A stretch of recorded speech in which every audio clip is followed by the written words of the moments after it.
galera, tudo bem? No vídeo de hoje eu vou falar sobre um livro que eu gosto bastante, que é Percy Jackson, O Ladrão de Raios. Ele foi escrito pelo Rick Riordan e publicado em 2005. Na época ele foi bem aclamado pela crítica, sem contar que ele é um best-seller do The New York Times. Só que assim, o Percy Jackson, O Ladrão de Raios, ele é o primeiro livro de uma série de 5, que é chamada Percy Jackson e os Olimpianos. Aqui a gente vê que tem mais 4 ainda.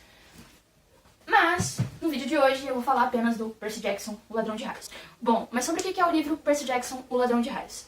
Ele conta a história do Percy, que ele é um garoto de apenas 12 anos, que ele frequenta muitos internatos, e ele simplesmente não para nesses internatos. Dentro de 6 anos, ele já esteve em 6 internatos e foi expulso de 5. Então ele tá nessa nova escola dele, né? O Percy ele tem dislexia e transtorno de déficit de atenção, então assim, ele não é, vamos dizer, considerado um garoto normal. Bom, ele tá nessa escola dele e ele vai numa excursão. Então assim, ele tem que estar se segurando pra que não aconteça nada, porque toda vez que acontece alguma coisa, a culpa é dele, e ele é logo assim, expulso dessas escolas. Então ele tá nessa excursão com a turma dele, e o que acontece? Eles se metem numa confusão, e essa professora, que na verdade não é uma professora, ela é uma benevolente, uma fúria, ataca o Percy.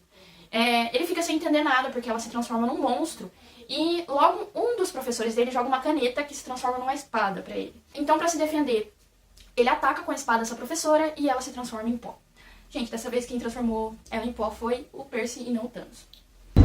Eu entendi a referência. Mas enfim, o que acontece? Logo depois disso, ele descobre que ele é um semideus, ou como também diz no livro, meio-sangue. Ou seja, ele é filho de um deus com uma humana. Então, ele fica muito confuso sobre tudo aquilo, porque ele não entende como deuses existem em pleno século XXI. E isso que eu acho muito legal, porque o contexto da história, a gente insere a mitologia dentro dos nossos tempos atuais, o que é muito legal, com a forma como o Rick explica os acontecimentos na história. Continuando. Então, o Percy ele descobre que ele é um semideus, ele fica sem entender como aquilo é possível, porque assim, ele foi criado pela mãe dele, né? A mãe dele sempre cuidou dele desde muito pequeno, e ele não conhece o pai dele, ele não sabe quem é o pai dele, e ele tem ali, uma família muito desestruturada, por causa que a mãe dele vive sim num relacionamento abusivo, e ele nunca conheceu o pai, ele não sabe quem é o pai dele. E então, ele, como consequência dele descobrir que ele é um semideus, ele é levado pro acampamento meio-sangue. O que é esse acampamento meio-sangue? O acampamento meio-sangue, ele é um acampamento destinado para semideuses. Então assim, se você é um semideus, nunca se sabe, você vai pra lá. Antes do Percy ir pra esse acampamento, acontece muita coisa. E claro, eu não vou só aquela pessoa que vai dar spoiler, você vai ter que descobrir o que acontece pra ele ir parar nesse acampamento. Bom, chegando lá, ele é considerado um indeterminado, ou seja, ele não sabe quem é o pai dele, ele não sabe quem é o pai Deus dele. Mas ele descobre, ele é determinado, mas eu não vou contar quem é o pai dele. Ele é determinado, e nisso, logo após quando ele é determinado, ele recebe uma missão, que ele tem que recuperar o instrumento mais poderoso de Zeus. Sem contar que ele tem que enfrentar uma profecia no meio de toda essa missão. Então ele tem 10 dias para recuperar o instrumento mais poderoso de Zeus. Essa é só um pequeno resumo da história. Ele é um livro de 400 páginas, quase 400 páginas, e eu li ele em 3 dias, assim. Então, assim, isso é só o comecinho, só um resuminho do que acontece tudo no livro. E qual é a minha opinião sobre esse livro? Eu gosto muito, muito de Percy Jackson. Desde a primeira vez que eu li, eu me identifiquei muito com o Percy, porque ele é uma criança que ele não se encaixa. Então, assim, fica muito claro isso do início ao fim do livro, que ele nunca se sentiu pertencente a um determinado lugar. Os outros personagens, principalmente como a Annabeth, eu acho ela extremamente inteligente, ela é muito estratégica. Eu gosto muito, muito da Annabeth.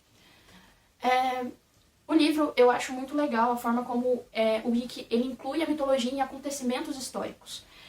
Principalmente uma parte que eu só vou dar um spoilerzinho, é quando ele explica sobre o porquê do Olimpo estar agora nos Estados Unidos. Bom, ele fala que agora, como é essa civilização do Ocidente, o Olimpo está sobre os Estados Unidos. Então ele quer dizer assim, como os Estados Unidos é considerado uma potência mundial, é por isso que o Olimpo está lá. É uma relação muito de patriotismo também, quando ele explica o porquê da bandeira dos Estados Unidos ser daquela forma. Então assim, a gente vê uma exaltação dos Estados Unidos. Outra coisa que eu acho muito legal é que ele fala muito sobre a natureza, o quanto o ser humano está destruindo a natureza, o quanto a gente vem degradando ela e não tem a menor importância. Outra coisa que eu acho muito legal o quanto a gente tem essa ideia de quantos deuses são perfeitos. Mas o Rick ele mostra que, na verdade, os deuses eles são egoístas, eles são arrogantes, então assim, o ego deles é tão inflado que eles não conseguem perceber que às vezes eles têm limites. E como eles não acham os humanos seres perfeitos, os humanos entendem isso. Eles entendem que eles têm as suas limitações. E eu acho que é por isso que o Percy ele tem grandes chances de ser um grande herói, porque ele quer mostrar que ele consegue fazer as coisas. Que apesar de ser dita pra ele desde muito novo que ele não era capaz, ele consegue. Bom, isso é só um pouquinho sobre o porquê eu gosto tanto desse livro. E assim, o livro ele é extremamente leve pra você ler. Ele é uma leitura muito gostosa, porque ele é feito pra infanto juvenil. Eu recomendo muito ele. Agora nessa quarentena eu acho que a gente pode tentar viajar sobre novas aventuras, por outras fantasias. Isso assim, pra distrair mesmo a nossa cabeça, porque tá sendo um momento difícil. Mas assim, Percy Jackson é uma das sagas que eu gosto muito, e eu recomendo muito pra você ler agora nessa quarentena. Porque é uma leitura muito gostosa, você viajar nessa mitologia, você entender mais sobre mitologia, tanto a grega quanto a romana, que também é inclusa dentro do livro. Bom, gente, eu acho que é isso. Então, a minha recomendação de hoje é Percy Jackson, O Ladrão de Raios. Se você já leu ele, deixa sua opinião aqui embaixo. Se você não leu, mas tem vontade, deixa sua opinião aqui também. Então, não esqueça de se inscrever no canal, deixa o seu like e até o próximo vídeo.